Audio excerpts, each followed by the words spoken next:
Masya Allah, panas banget. Mata gue silo. Halo sahabat.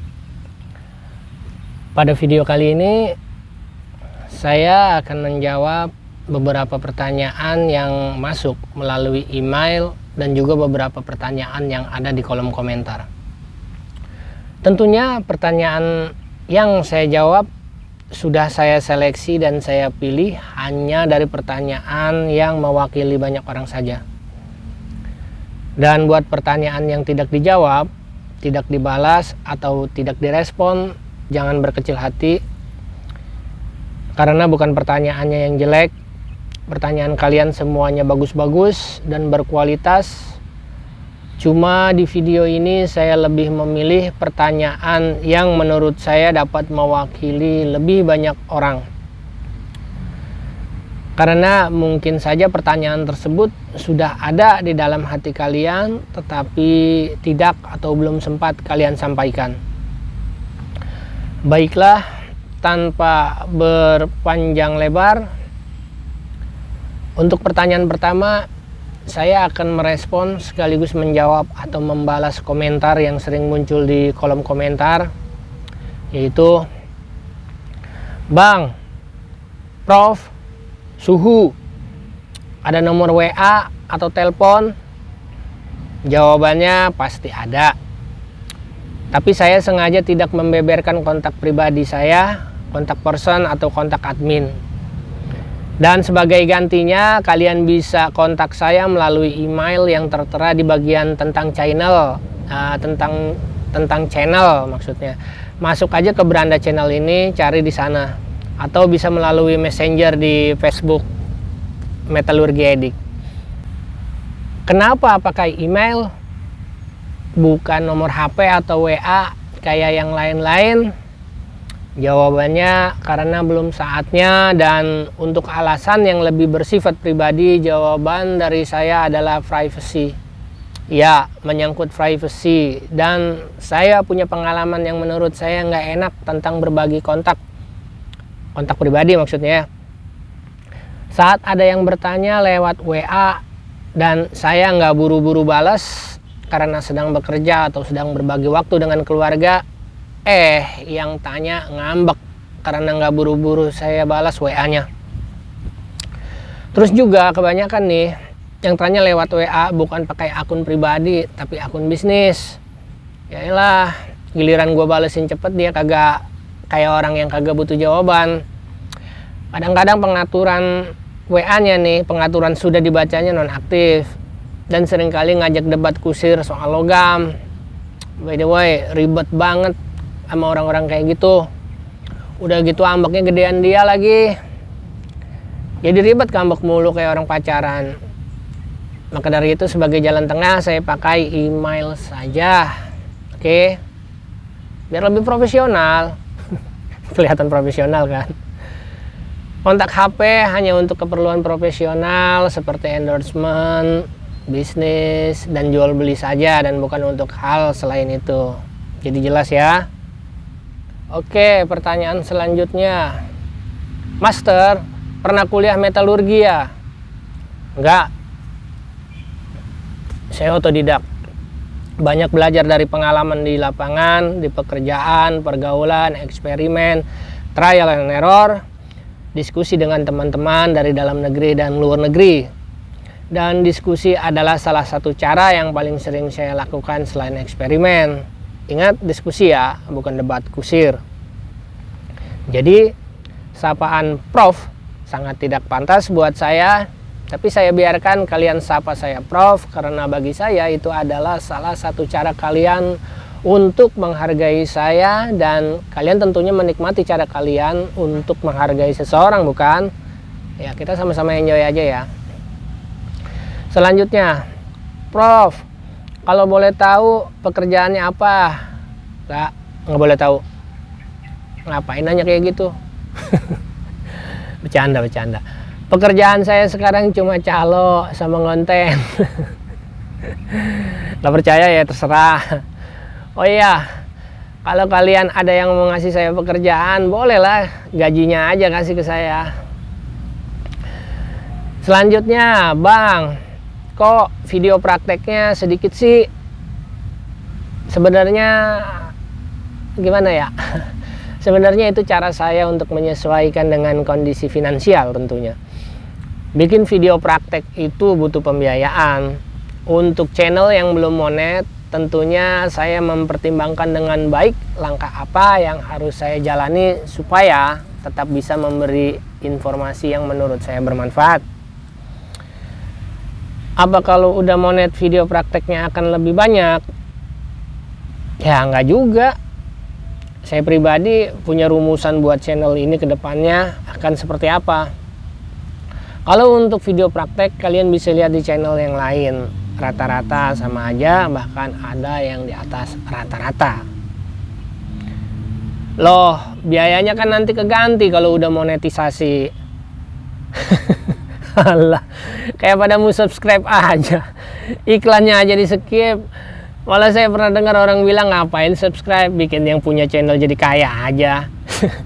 Padahal ya, konten kreator itu yang sedang memperkaya pemirsanya dengan pengetahuan. Ya tapi itu lupakanlah, nggak masalah juga, nggak penting juga lah untuk dibahas. Ya anggap aja hiburan lah, ini cuma ya anggap bercanda lah. Yang jadi kaya itu emang ada, yang bangkrut juga banyak. Lah terus kenapa ngonten kalau nggak ada duitnya? Ya buat amal ibadah aja kali ya. Bacot doang kalau emang jawabannya begitu. Kalau saya pribadi sih ya tetap berusaha untuk profit, tapi caranya beda. Udah segitu aja jawabannya, takut pada kesinggung lagi lah. BTW lagian kalau ada yang kesinggung sih aneh ya, tapi iya emang itu jawaban jujurnya, nggak pakai naif apalagi muna ya. Selanjutnya, Bang, ciri-ciri bebatuan yang mengandung RH kayak gimana sih? RH itu rhodium ya. Kagak tahu. Jawabannya kagak tahu, serius nggak tahu.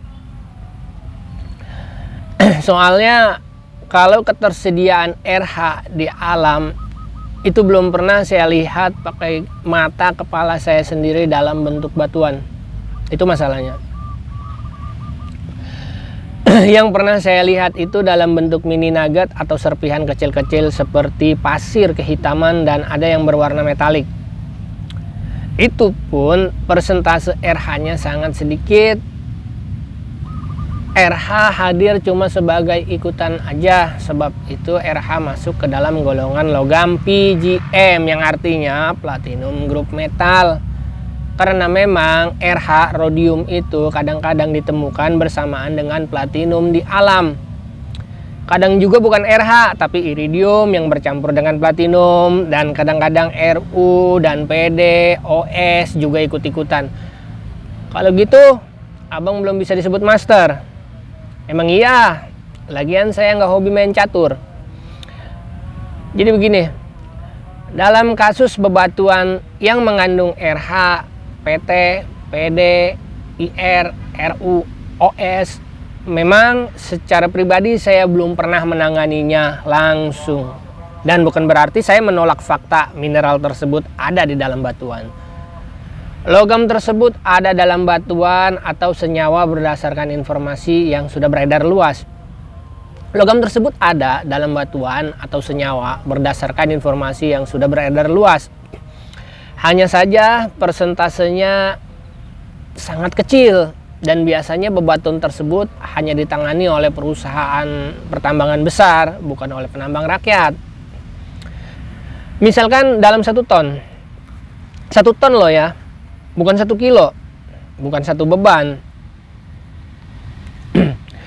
Katakanlah 1 ton ore, tembaga atau nikel mengandung 1% precious metal seperti emas atau platinum atau palladium dan lain-lainnya. Perusahaan akan menjual produk jadinya seperti tembaga dan nikel murninya dalam bentuk barang jadi atau pril dengan harga yang mencapai jutaan per kilo di pasar eceran ya. Sementara kalau saya yang menjual, meskipun tingkat kemurniannya tinggi, tetap aja dikasih harga lapak, harga scrap yang cuma mencapai ratusan ribu. Jomplangnya sangat jauh dan hasil penjualan logam berharganya tidak dapat menutupi biaya produksi yang sudah dikeluarkan. Jadi gitu. Tapi banyak kok di Facebook bang yang bilang batu ini batuan palladium, rhodium. Ya silakan saja kalian olah, dan kalau zong paling nanti kalian akan dibilang nggak becus ngolahnya. Padahal emang gimana gitu. Selanjutnya bang, pengendap buat rhodium itu apa? Oke, pertanyaan tingkat tinggi nih. Sebelum dijawab, maka akan saya tanya balik. Bagaimana cara kalian melarutkan rhodium tersebut? Apa dengan berasumsi kalau material yang kalian rendam dengan kimia apapun itu mengandung rhodium? Lalu hasil pelarutannya kalian endapkan dengan apapun itu dan beranggapan tidak berhasil mengendapkan rhodiumnya. Oke, saya tanya lagi, bagaimana cara kalian sampai bisa melarutkan material yang menurut kalian itu mengandung rhodium? Apa sudah melalui uji material sebelumnya? Dan bagaimana cara treatment pelarutannya? Kalau tidak tahu jawabannya, maka saya pribadi bisa memaklumi pertanyaan tersebut. Tapi kalau sudah bisa melarutkannya, maka pertanyaannya, apa pengendap buat rhodium? Saya rubah menjadi, apa pengendap yang selektif buat rhodium? Menurut jurnal metalurgi, pengendapnya adalah suatu reagen berbasis titanium dan aplikasinya pun tergantung dengan cara apa rhodium itu dilarutkan. Apa kimianya ada di negara kita? Sejauh ini saya belum tahu, dan kalaupun ada reagen itu hanya akan ada di lingkungan lab dengan tingkat keamanan tinggi mungkin tentunya, serta distributornya mungkin atau tentunya tidak sembarangan. Sebab reagen ini menurut ahlinya, reagen ini mudah menguap dan tidak stabil terhadap guncangan. Dan reagen ini sendiri tidak spesifik sebagai pengendap. Hanya saja menurut praktisi, bukan menurut saya ya, menurut praktisi bisa diaplikasikan pada pengendapan. Jadi sebenarnya tingkat kesulitan ngolah logam PGM seperti rhodium dan sebagainya adalah bukan pada pengendapannya, tapi lebih pada cara melarutkannya. Ingat, bukan pada proses pengendapannya, tapi pada proses pelarutannya. Metode yang mudah dilakukan adalah dengan cara melakukan pelarutan selektif. Maksudnya, kita harus hilangkan logam-logam selain rhodium menurut reaksinya terhadap kimia pelarut. Contoh, rhodium bercampur tembaga, perak, dan timbal. Maka cari kimia yang dapat melarutkan tembaga, perak, dan timbal tanpa ikut melarutkan rhodium. Kalian tahu apa? Ya, asam nitrat.